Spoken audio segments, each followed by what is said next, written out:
হরে Krishna everyone, আশা করি তোমরা সবাই খুব ভালো আছো, সুস্থ আছো। আমরাও বেশ ভালো আছি। আজকে হলো শুক্রবার আর এখন বাজে সকাল 7টার মতন। তো ঘুম থেকে উঠে আজকে বাসি বিছনাটাই তুলে নিচ্ছি, কারণ বাসি বিছনা বেশিক্ষণ বেশি বেলা অবধি রাখা যায় না। প্রতিদিনই তুলি, মাঝে মাঝে অসুবিধা হয়, দেরি হয় তখন। আর দেরি করেই ঘুম থেকে উঠেছি, কারণ রাত্রেবেলা ঘুমাতে ঘুমাতে না অনেকটা দেরি হয়ে যায়। ও আসেই রাত্রি 10টার সময়, হাত পা ধুয়ে খাওয়া দাওয়া করতে করতে 11টা সাড়ে 11টা, ঘুমাতে ঘুমাতে 12টা বেজে যায়। তোর জন্য সকালবেলাটা উঠতে পারি না অত তাড়াতাড়ি। আর কেন জানি এই দিনগুলোতে আর ঘুমটা আরও বেশি পায়, পাক্কা 7টার সময় ঘুমটা ভাঙে। তো যাই হোক, এখন আর হালকা হালকা গরম পড়েছে, এখন সকালবেলাও সোয়েটার লাগে না, রাত্রেবেলাও সোয়েটার লাগে না, কিন্তু যখন একটুখানি বাতাস ওঠে তখন একটু শীত শীত লাগে, এটাই। তো দেখো বিছনাটা তুলে নিচ্ছি, বিছনার চাদর টাদর এগুলো নোংরা হয়ে গেছে, এগুলোও ধুতে লাগবে, কিন্তু সময় পাচ্ছি না। আজকে ধুবো না, একদম রবিবারেই ধুবো। তো এটাই ভেবেছি যে রবিবারে ঘরটা একটু পরিষ্কার করতে লাগবে। তো যাই হোক, তোমরা স্কিপ না করে পুরো ভিডিওটি দেখতে থাকো, অবশ্যই আজকে ব্লগটা তোমাদের ভালো লাগবে। তো ঘুম থেকে উঠে বাসি বিছনা তো জানোই বেশিক্ষণ রাখা দেওয়া যায় না, এই জন্য তুলে নিলাম। আর আজকে হলো প্রচুর কাজও আছে। আর কালকে কাজ জমা দেওয়ার পরে 6 ডজন কাজ এনেছে, 6 ডজনের নাইটির পিস এনেছে, সেগুলো আবার বানাতে লাগবে। একদিনে তো বানাবো না, 6 দিনে 6 ডজন বানাবো। তো যাই হোক, এদিকে দেখো মেশিনের নিচে না প্রচুর নোংরা জমা হয়ে গেছে। যে সুতাগুলো ব্যবহার করি, সুতার যে আঁশগুলো বেরোয়, এগুলো সেই জমা হয়ে গেছে। আর পরশুদিন কাজ করতে করতে আমার একটা ববিন পড়ে গেছিলো মেশিনের ওখানে। তা আমার মেশিনের নিচে আমাদের মাটির ঘর, যেহেতু ইঁদুরে প্রচুর ইঁদুর আছে, একদম ভুট্টা টুট্টা থাকে, ধান টান থাকে না, ইঁদুরে ভর্তি থাকে একদম। তো এই মেশিনের নিচে ইঁদুর একদম মাটি খুঁড়ে একদম খুব খারাপ অবস্থা করে দিয়েছে। তো মেশিনটা সরালে পরে একা সরানোর দম নেই, মেশিনটা প্রচণ্ড ভারী, আর ওরও সময় পায় না, এর জন্য মেশিনের এই জায়গাটা পরিষ্কার করে নিয়েছি। এই মাটির ঘরের জন্য সব জিনিসই নষ্ট হয়ে যায়, কোনো জিনিস রাখা যায় না। আর দেখতেই পাচ্ছ কত মাটি বাড়াচ্ছে।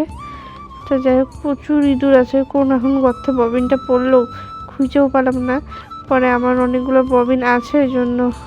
তো দেখো ওইদিকে আসতেছে, এতক্ষণ মার সাথে ও ধানের জাল দিল, আমাদের আজকে ধান সিদ্ধ করা হচ্ছে, কারণ প্রায় চাল শেষের দিকে তা ধানটা সিদ্ধ করে রাখা হচ্ছে, কারণ সামনেই ঝড় বৃষ্টির দিন, তখন তো রোদ কোন দিন উঠবে না উঠবে ওইটার কোনো গ্যারান্টি নেই, এই জন্য বর্ষার আগে ধানগুলো সিদ্ধ করে রাখা হয় খাওয়ার জন্য।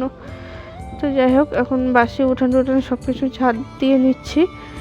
এগুলো এখন কাজ টাজ করে ছান করে, তারপরে অনেক কাজ আছে আরও। আর আমাদের এই গোলাপ গাছে না অনেকগুলো গোলাপ হয়েছে, তোমাদের সাথে একসময় না শেয়ার করব।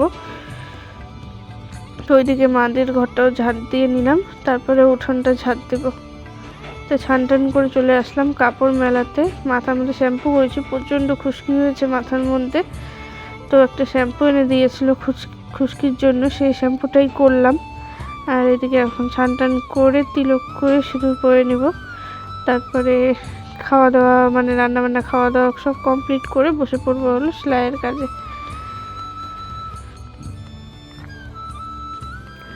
তো ধানগুলো সিদ্ধ করা হচ্ছে, মা যেহেতু রান্না করছে, এদিকে আমি ধানগুলো পা দিচ্ছি। ধানগুলো দেখো এখনও অনেকটাই ভেজা আছে, প্রায় সকালবেলা অনেক সকাল থেকেই সিদ্ধ করা হয়েছে। তাই এইদিকে তো রোদ নেই, কিন্তু এইদিকে বেলা গেলে পরে রোদ আসে, 2 জায়গায় ধানগুলো ভাগ করে দেওয়া আছে। ওইদিকে আমি ভাইয়ের সাথে কী জানি কথা বলছিলাম। তো এখন চলে আসলাম হলো কাজ করতে, খাওয়া দাওয়া সব কমপ্লিট, ও চলে গেছে কাজে। তা এখন এই নাইটিগুলো সব কিছু করবো, আজকে তোমাদের সাথে শেয়ার করবো কুচি হাতা নাইটি কীভাবে বানায়। তা প্রায় সব কিছু কেটেই দিয়েছে, কারণ নাহলে তো আমাদের পোষাবে না, এই জন্য। আর এই জন্য আমি গলার পট্টিগুলো হাতাগুলো সব রেডি করে নিচ্ছি, কোনটা কীভাবে কাজ করব। আর ভালোও লাগে, এমন একটা অভ্যাস হয়ে গেছে কাজ করতে করতে, না যখন করি না খারাপ লাগে। আগে তো কি হয়, কম মাল থাকে, 4 ডজন মাল থাকে না, এই জন্য আমি মনে করো 1 দিন 2 দিন রেস্ট নিয়েই কাজ করি, কিন্তু এবার সেটা করি না। এবার ভাবছি তাড়াতাড়ি আগে কাজগুলো করবো, লাস্টের দিকে রেস্ট নেওয়া যাবে। তো যাই হোক, আজকের থেকে এর জন্য বসে পড়লাম। আর এদিকে অঙ্কিত দেখা এসেছে, আমার সাথে গল্প করছে আর খচরামি করতেছে। তো যাই হোক, ও 2 দিন ধরে আমার সাথেই থাকে। আজকে ওকে ছানও করাই দিছি, কয়েকদিন ধরে বলতেছিলাম ভাই তোর আয় ছান করাই দিই, তা আজকে আবার শুনছে, মাথার মধ্যে শ্যাম্পু করে দিয়েছি ওকেও। তো আমি যেই কাপড়গুলোর টুকরোগুলো বাছতেছে ওগুলো নিয়ে নি, কেউ বলে টাকা টাকা খেলবে নাকি কি, তার জন্য বসে আছে। আজকে ওর স্কুলও বন্ধ, স্কুলও যায়নি। তো যাই হোক, এই হাতাগুলো রেডি করে নিচ্ছি। এগুলো হবে, এখান থেকে হবে কুচি। তো চলো দেখাই তোমাদেরকে আজকে কুচি হাতা নাইটি কীভাবে বানায়।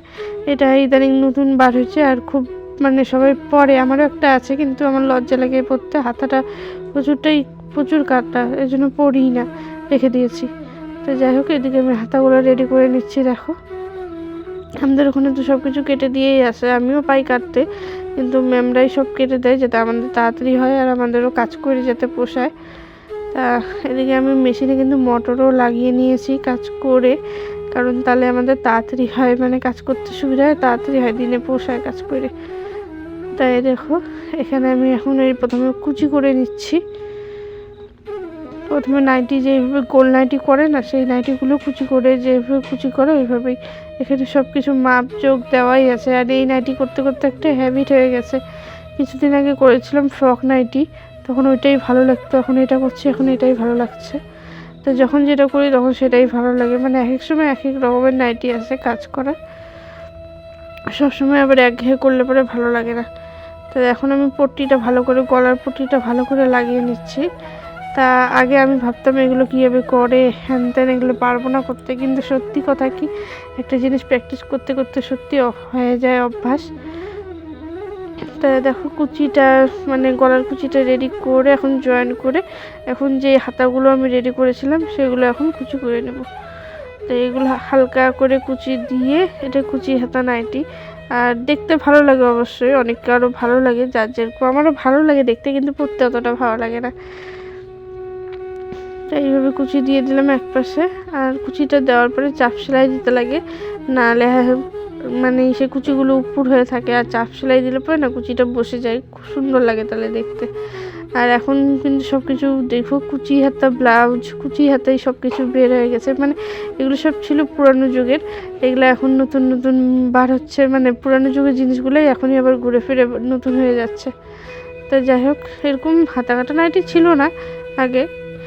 তো যাই হোক, এরকম কুচি হাতা, মানে কুচি ফ্রক ছিল আগে, এগুলো ফ্রক অনেক পরেছি ছোটোবেলায়, তখন এখন এগুলো নাইটির মধ্যে হচ্ছে। তো আমি কুচি দিয়ে এখন সাইডটা সেলাই করে নিচ্ছি, দুই সাইডে সেলাই করে তারপরে নিচটা মুড়িয়ে দিলে পরে আমার নাইটি বানানো কমপ্লিট হয়ে যাবে। বেশিক্ষণ লাগে না, প্রায় তাও এটা বানাতে 25 মিনিট লাগে, কারণ কুচিটা দিতে সময় লাগে। তার মধ্যে মনে করো সুতা টুতা ছিঁড়ে যায়, আর মেশিনে সুতা শেষ হয়ে গেলে পরে এগুলো, আগে আমি এই সুতাটা ভরতে পারতাম না, এগুলো আমি ক্লাসে গিয়েই শিখেছি।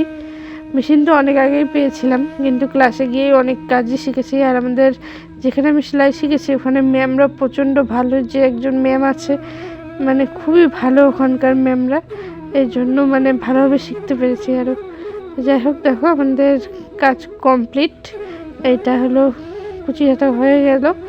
আর এখন আর করতে ইচ্ছা করছে না, প্রায় 9টার মতো নাইটি বানিয়েছি, আর কুচি হাতা নাইটি আর 15টার মতন আছে, কালকে কমপ্লিট করে দেবো ওই 15টা, আজকে আর ইচ্ছা করছে না করতে। তা ব্লগটা কেমন লাগলো অবশ্যই লাইক কমেন্ট, সবাই কমেন্ট করে বলো, ভালো লাগলে অবশ্যই লাইক কমেন্ট শেয়ার করে দিও। সবাই ভালো থাকো, সুস্থ থাকো, সাবধানে থাকো। হরে কৃষ্ণা।